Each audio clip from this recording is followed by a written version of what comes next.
Hey guys, it's the MedStudier, and today we're going to be looking at how hearing works. So, this will include the neurological and biological processes on how exactly this method occurs. The first part of hearing is sound conduction, as the auricle and external acoustic meatus directs the sound waves to the tympanic membrane, causing it to vibrate. The vibration is then transferred to the auditory ossicles. The stapes especially is linked to the inner ear as it attaches to the cochlea via an opening known as the oval window.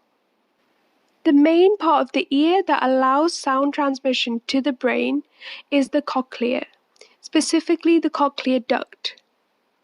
So if you haven't already, check out my previous video on the anatomy of the ear to understand this better. Now let's have a look at the cochlea in a bit more detail in order to understand how sound transmission works. So within the cochlea we have perilymph fluid, and the cochlear duct floats within this fluid. The cochlear duct also has additional fluid known as endolymph. But more specifically, it's the tectoral membrane, hair cells, and the basilar membrane that allows the neurotransmission of the sound to occur.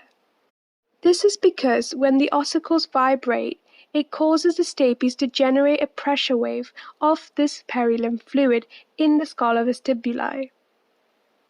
These pressure waves can cause the vestibular membrane to move and hence cause further pressure waves to occur inside of the cochlear duct. This is due to the movement of the basilar membrane. Ultimately, this results in the movement of hair cells within the cochlear duct, and that sends signals to the brain about the various sounds that we can hear. So let's have a look at this process in a bit more detail. So how exactly do these hair cells work in order for us to hear clearly? When the pressure waves enter the cochlear duct, it hits the vestibular membrane, and then the basilar membrane. And the hair cells of the ear sit on the basilar membrane. Therefore, any movement of the basilar membrane can stimulate activities of the hair cells. So we have two main types of hair cells. This includes the inner and outer hair cells. In this video, we're mainly going to be looking at the inner hair cells. Inner hair cells have stereocilia, and the longest stereocilia is known as kinocilia. On these cilia, there are protein channels present. There are then further tip links which connect these protein channels between the stereocilia. As we've mentioned before, we know that the basilar membrane can move and cause further movement of the hair cells, including the stereocilia. If the stereocilia are moved in a particular direction, it can cause further depolarization reactions downstream. For instance, if they beat towards the kinocilia, this stretches the tip links, causing potassium ions to move into the hair cells. This happens because the endolymph contains a lot of potassium ions. Calcium ions will also move in. The increase in positive ions can lead to depolarization of hair cells, which results in vesicles containing neurotransmitters to fuse with the basolateral membrane. The main neurotransmitter released is glutamate, and this will be transferred to the peripheral processes and various neurons in order for an action potential to be initiated. But how do we detect the range of differences in sounds? This is also done using the cochlea, as this component of the ear can be described as a frequency analyzer. We already know that the cochlea is a spiral shape, and at the base of the cochlea there's increased stiffness of hair cells, and hence this part detects high-frequency sound waves.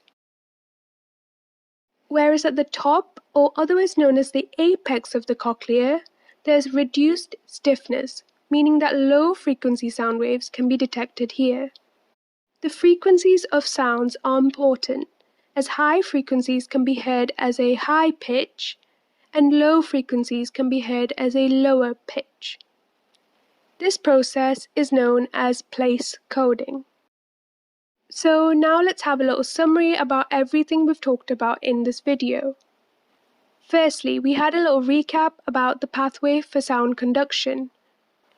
We then moved on to look at how sound is transferred within the cochlea in order to reach the hair cells.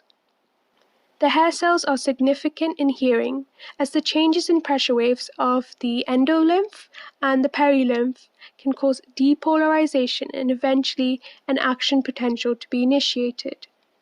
Sound detection can also vary within the cochlea, as high-pitched noises are heard at the base, whereas the low-pitched noises are heard at the apex. And that brings us to the end of this video. Hope you guys found it really useful. Remember to like, subscribe, and comment below. And follow me on Instagram at the MedStudier.